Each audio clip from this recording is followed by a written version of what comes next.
여러분들은 칠흑같이 어두운 밤에 혼자 길을 좀 걸어보신 적이 있으신가요? 아주 깜깜한 곳에 혼자서 여러분 길을 걸어보셨다면 아마 굉장히 그 길이 길게 느껴지고 또 왠지 모를 불안감이 엄습하는 그런 느낌을 아마 받으셨을 것입니다. 그런데 그런 길을 가다가 갑자기 저 끝에서 아주 작은 불빛 하나가 여러분에게 비춰오는 것을 보기 시작한다면 여러분, 그때 여러분은 어떤 반응을 보이시겠습니까? 아마 대부분의 사람들이 그런 작은 불빛이지만 그 불빛 하나 때문에 굉장히 마음의 안도의 한숨을 쉬면서 감사하는 그런 모습들을 아마 가지게 되지 않을까 생각이 됩니다. 짙은 어두움은 그 길을 걸어가야만 하는 자들에게 여러 가지 상상을 불러옵니다. 두려움을 가져다 주기도 하고 자신이 가야 할 방향을 혼동하게 하기도 합니다. 그리고 때로는 좌절과 절망에 빠지기도 하게 하는 것 같습니다. 하지만 그 어둠 속에서 한 줄기 빛이 우리에게 비춰지기 시작할 때 우리는 그 작은 불빛, 너무나 보잘것없는 불빛이지만 그 불빛을 통해서 우리는 뭔가 새로운 가능성을 발견하게 되고 그리고 희망을 인식하게 됩니다. 그리고 다시금 앞으로 나아갈 수 있는 용기를 가지게 되는 것 같습니다. 이제 여러분 며칠 뒤면 하루 이틀 3일밖에 안 남은 것 같은데 성탄절입니다. 여러분, 성탄절에 대한 기대가 있으십니까? 성탄절을 우리가 오랫동안 함께 기념해 왔기 때문에 어쩌면 그 성탄절에 대한 기대가 예전 같지 않을 수도 있을 것 같습니다. 특히 사회적으로 이렇게 좀 불안하고 어려운 시대 때는요, 성탄절이 있는 건지 없는 건지 느끼기에는 너무나 어려운 부분들이 있죠. 그런데 이 성탄절은요, 우리에게 한 줄기 빛과 같은 날입니다. 올해 우리 사회가 경제적으로, 사회적으로, 정치적으로 많은 갈등과 불안한 상황들이 계속되고 있는데 내년을 전망하는 많은 사회학자들은 내년에는 이러한 불안과 이러한 어려움들이 최고조에 다르지 않겠냐고 전망을 하고 있는 상황 가운데 있습니다.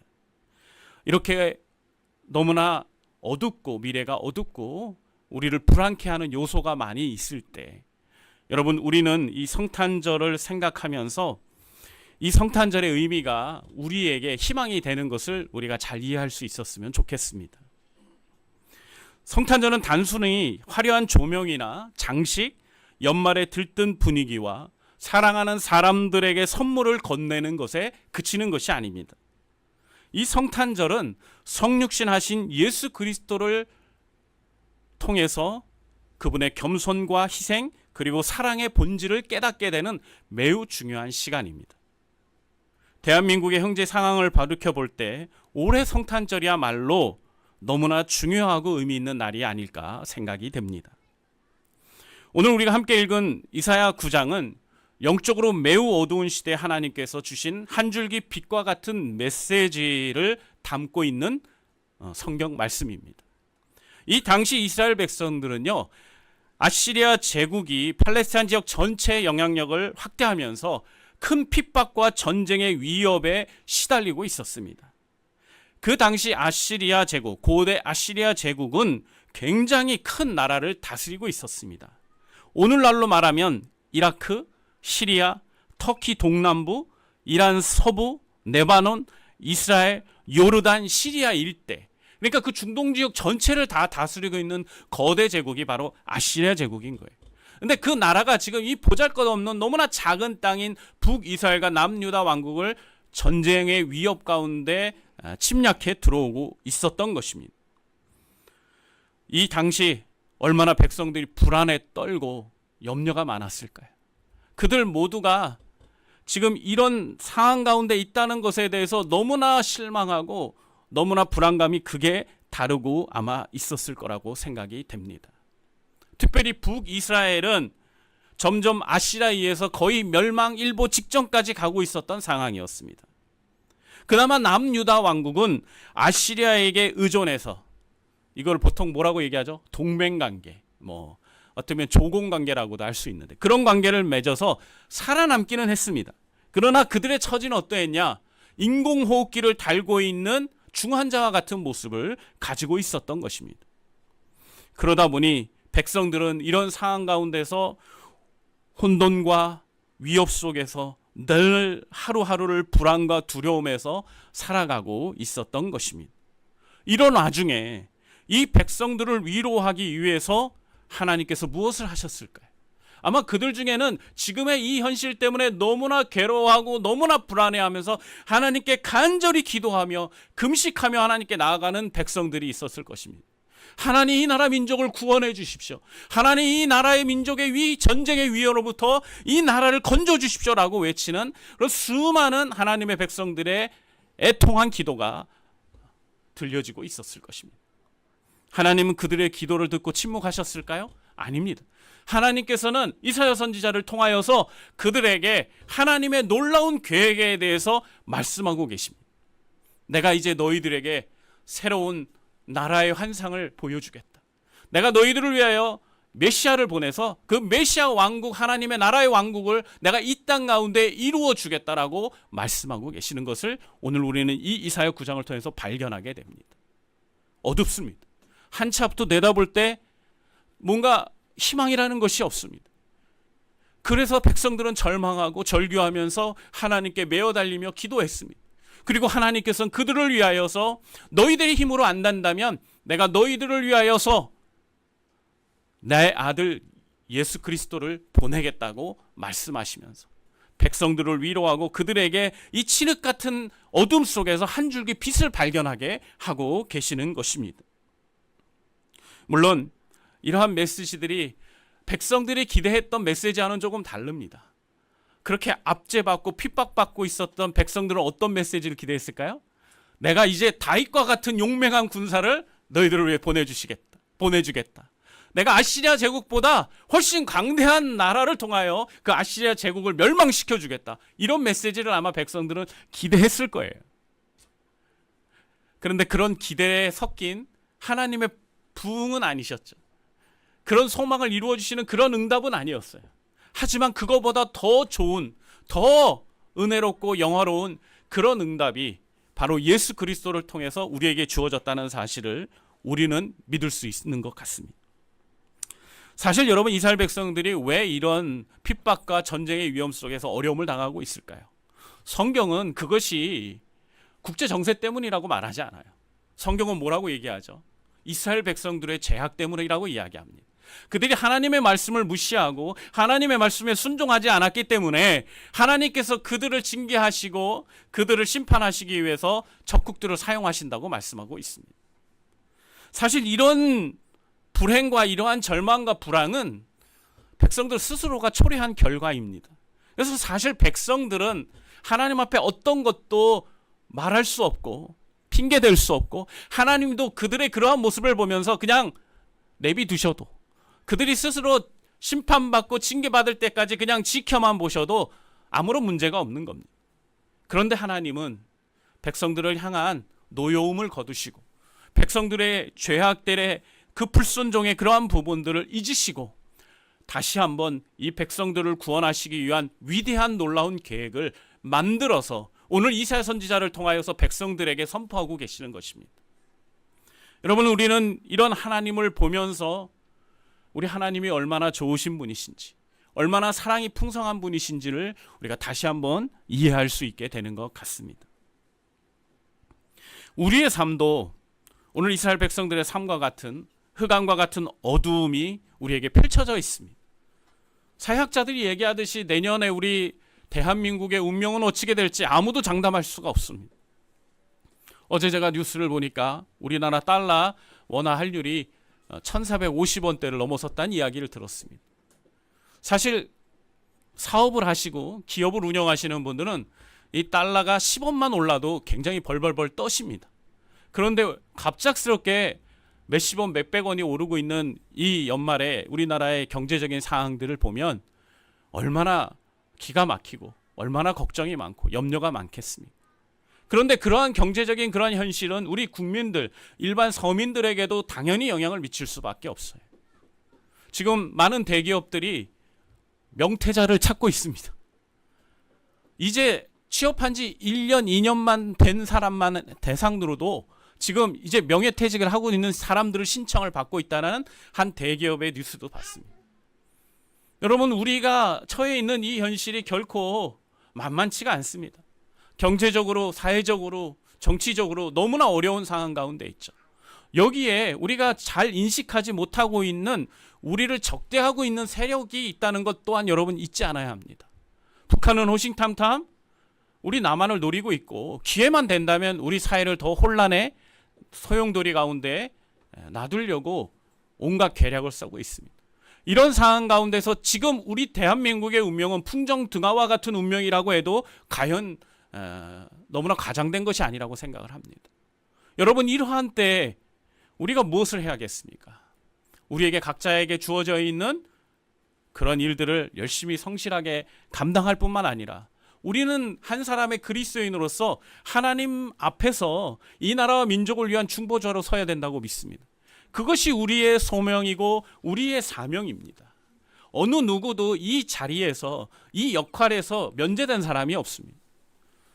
정말로 간절한 마음을 갖고 이 나라 민족을 위해서 우리가 기도해야 합니다. 여러분, 그런데 그렇게 기도할 때 우리 하나님께서 어떻게 하실까요? 우리 하나님께서 우리의 기도를 들어주셔서 우리를 위한 구원자를 보내주시는 겁니다. 오늘 성경을 보면 우리 아기 예수님의 탄생에 대해서 이렇게 설명하고 있는 것을 보게 됩니다. 이는 한 아기가 우리에게 낳고 한 아들을 우리에게 주신 바 되었는데 그의 이름은 뭐다? 기묘자라, 모사라, 전능하신 하나님이라, 영존하시는 아버지라, 평강의 왕이라 할 것이니라. 하나님께서 이 이스라엘 백성들의 이런 흑암에 가득 차여 있는 이 상황 가운데 구원자를 보내주시는데, 어떤 구원자를 보내주시는 거예요? 기묘하고 모사가 충만하신 분이 오신다고 이야기하고 있는 겁니다. 여러분, 모사라는 말의 의미를 잘 아시죠? 예수님은 우리 모든 상을 아시고 놀라운 계획과 지혜로 우리를 인도하시는 분이라는 걸 이야기하고 있는 겁니다. 하나님이 우리가 이 문제를 충분히 극복할 수 있는 그러한 지혜를 베풀어 주신다는 얘기예요. 뿐만 아니라 그분은 전능하신 하나님이라고 오늘 소개하고 있습니다. 우리의 모든 문제와 고난을 해결할 수 있는 능력을 갖춘 분이라는 얘기죠. 하나님은 우리가 기도할 때, 우리 하나님의 백성들이 이 나라 민족을 위해 아픔과 어려움을 놓고 기도할 때 이런 구원자를 예비하시는 겁니다. 뿐만 아니라 평강의 왕으로서 그분은 존재하십니다. 세상이 줄 수 없는 평화를 우리에게 허락하시는 분, 바로 예수 그리스도신 거죠. 여러분, 우리가 생각할 때 이러한 능력을 가지고 있는 이 분은 바로 예수 그리스도밖에 없는 줄 믿습니다. 오직 예수만이 우리를 이 모든 문제로부터 구원할 수 있는 유일한 분이십니다. 그러기에 우리는 더더욱더 이때에 이 예수 그리스도의 탄생을 기념하는 날을 며칠 앞두고 있는 우리 그리스도인들은요, 더더욱더 예수 그리스도에 대한 마음을 집중할 필요가 있는 겁니다. 진정한 예수 그리스도의 탄생이 그 당시뿐만 아니라 지금 2000년이 지난 지금 오늘날의 시대에도 여전히 구원의 소식이 될 수 있다는 걸 우리가 믿고 나아가야 하는 것입니다. 그래서 인간적인 방법으로 무언가 문제를 해결하기보다 먼저 우리 그리스도인들은 주님과 교제하고 주님 앞에 엎드리면서 나아가야 합니다.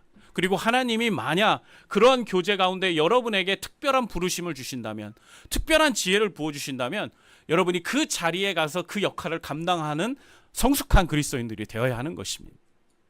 하나님은 영원한 하나님이십니다. 우리는 지금 이 시대를 살아갈 뿐이지만 하나님의 시야는 영원하십니다. 그러기에 앞으로 일어날 모든 상황들에 대해서 누구보다 잘 아시고 이해하시면서 우리를 준비시켜 주시는 것입니다.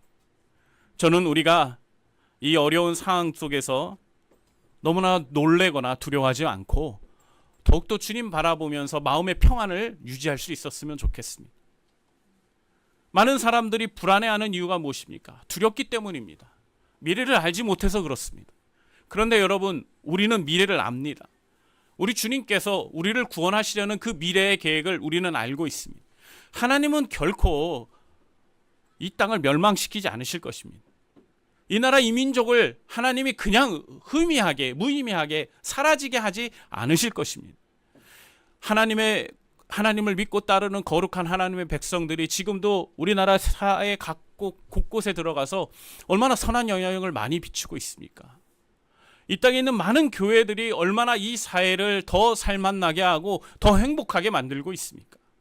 하나님은 우리 한 사람 한 사람이 정말 여러 가지 부족한 부분들이 있지만 그럼에도 불구하고 우리가 그분의 부르심과 말씀대로 순종해서 살아가고 있는 모습들을 주님은 알고 계십니다. 그래서 하나님 우리를 붙들어 주실 거예요. 하나님 우리를 구원하실 것입니다.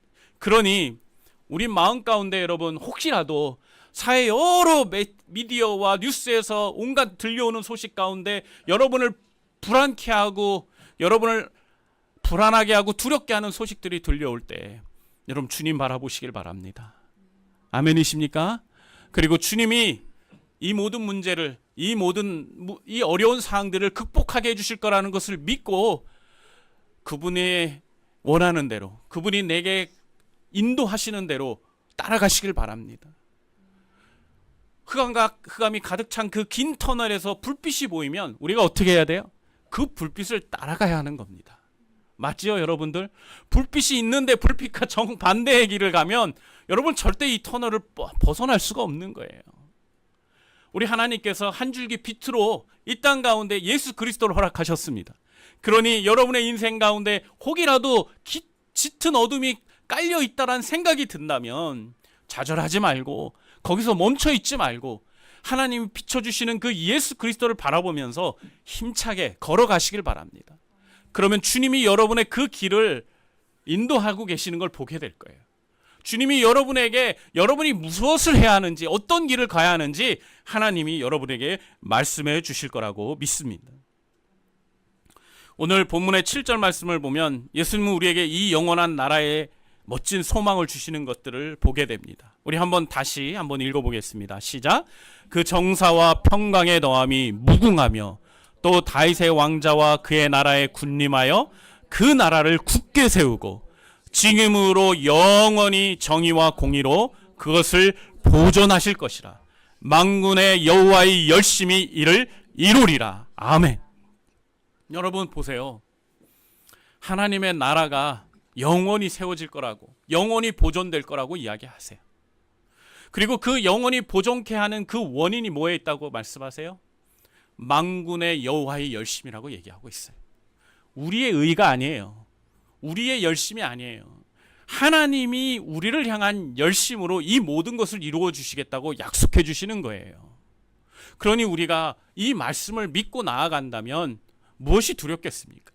하나님이 그냥 있는 게 아니에요. 열심을 내시는 거예요. 힘을 다해서 우리를 보존케 하시고 우리를 지켜주고 계시는 거예요. 우리가 예수 그리스도를 믿고 따라가기만 하면요. 예수님의 나라는요, 세상 나라와는 다릅니다. 세상 나라는 권력과 이기심으로 인해 무너지고 그리고 사라지기도 합니다. 하지만 하나님의 나라는 영원합니다. 공평과 정의로 다스려지는 나라입니다. 우리는 이러한 나라가 우리 가운데 속히 그리고 이 대한민국 가운데 이루어지기를 간절히 원합니다. 사랑하는 성도 여러분, 아기 예수님의 탄생의 이 기쁜 소식은 어두운 세상에 비친 한 줄기 빛입니다. 이사야의 예언처럼 어둠 속에서 빛을 보지 못하고 헤매는 이 세상에 하나님은 우리를 위해서 예수 그리스도를 보내주셨습니다. 그 빛은 오늘도 우리에게 비추고 있습니다. 절망과 고통 속에 있는 자들을 위로하는 빛으로, 죄와 어둠 속에 있는 자들을 구원하는 빛으로 지금도 여전히 우리에게 비춰지고 있습니다. 이번 성탄절 예수의 탄생이 얼마나 우리에게 의미가 있는지를 다시 한번 생각하기를 원합니다. 그리고 주님이 이 땅 가운데 계셨을 때 주님이 행하셨던 그 모습들을 기억하면서 우리도 소외되고 어려운 이웃들에게 나아가기를 원합니다. 서로 손을 맞잡고 마음을 나누는 시간들을 보내보면 그 가운데가, 그 교제 가운데 하나님의 영광을 받으실 거라고 믿습니다. 서로의 상처를 어루만지는 작은 행동들이 모여서 큰 변화를 만들어낼 수 있습니다. 세상의 빛과 소금으로 부름받은 우리 그리스도인들의 역할이 무엇이겠습니까? 바로 이러한 혼란 속에서 우리가 빛을 발하는 것입니다. 여러분, 우리 예수님께서는 이 땅에 오셨을 때 우리에게 얘기하셨어요. 너희가 바로 빛과 소금이다. 우리는 예수 그리스도가 우리의 한 줄기 빛이라는 것을 믿고 있습니다. 그런데 여러분, 그 빛은요 반사를 합니다. 그 빛이 반사된다고요. 그리고 우리에게 그 빛이 묻게 됩니다. 그러면 사람들은 우리를 통해서 그 빛을 발견하게 됩니다. 우리 주님께서는 오늘 우리에게 그러한 빛의 역할을 맡겨주셨습니다. 이 땅 가운데 흑암이 가득해 있고 여러 가지 어려운 상황들이 계속되고 있는 이런 실 속에서 우리 그리스도인들이 이 세상에 있는 모든 사람들이 볼 수 있는 한 줄기 빛이 되기를 바랍니다. 그것이 바로 우리의 역할이고 이 성탄절을 맞이하는 우리 거룩한 성도들의 사명이 아닐까 생각이 됩니다. 이제 말씀을 마치길 원합니다. 다시 한번 이야기할게요. 이 어둠 속에 한 줄기 빛 예수 그리스도를 따라가십시오. 아멘이십니까? 다른 거 보고 따라가지 마세요. 화려한 조명에 속아서, 화려한 장식에 속아서 그거에 여러분 따라가지 마십시오. 우리가 시선을 고정하고 온전히 바라보고 나아갈 분은 오직 예수 그리스도밖에 없습니다. 그분을 따라가고 닮아가고 그분과 함께 동행해 갈 때 여러분, 우리 사회의 많은 불안과 염려와 걱정들, 내가 지금 겪고 있는 내 가정의 어려움들 다 해결될 수 있을 거라고 믿습니다. 주님이 내 삶에 하나님의 열심으로 일하실 것을 기대하고 그분과 함께 동행하는 복된 성탄절 보내시기를 주님의 이름으로 축원합니다. 아멘. 기도하겠습니다. 아버지 하나님, 감사합니다. 우리가 무엇이간데 우리의 죄와 불순종으로 우리가 멸망당해도 할 말이 없는 그런 완악한 존재들인데 주님, 우리를 긍휼히 여겨주셔서 무한한 사랑과 은혜를 베풀어 주심을 감사합니다. 무엇보다도 하나밖에 없으신 독생자 예수 그리스도를 우리를 구원하시기 위해서 이 땅에 보내주신 것 너무나 감사합니다. 그 예수 그리스도를 우리가 사랑하고 그 예수 그리스도를 우리가 존경하고 그 예수 그리스도를 영원히 따라가기를 소망합니다. 우리의 시선이 다른 것에 빼앗기지 않게 하여 주시고 이 혼란스러운 전국에 하나님, 우리 성도들의 마음이 더 예수님께 집중되게 하여 주시고 우리를 위해서 이 땅에 찾아오신 그 예수 그리스도의 그 평화와 화평의 소식을 세계 모든 곳곳에 우리 주변에 전하는 우리 멋진 성도들 되도록 도와주시옵소서. 말로만 전하지 않게 하시고 실제적인 사랑과 베품과 나눔을 통하여서 하나님, 주님이 우리에게 주신 그 사랑을 전해주는 우리 멋진 성도들의 삶이 되도록 축복해 주시옵소서. 감사드리며 예수님의 이름으로 기도합니다. 아멘.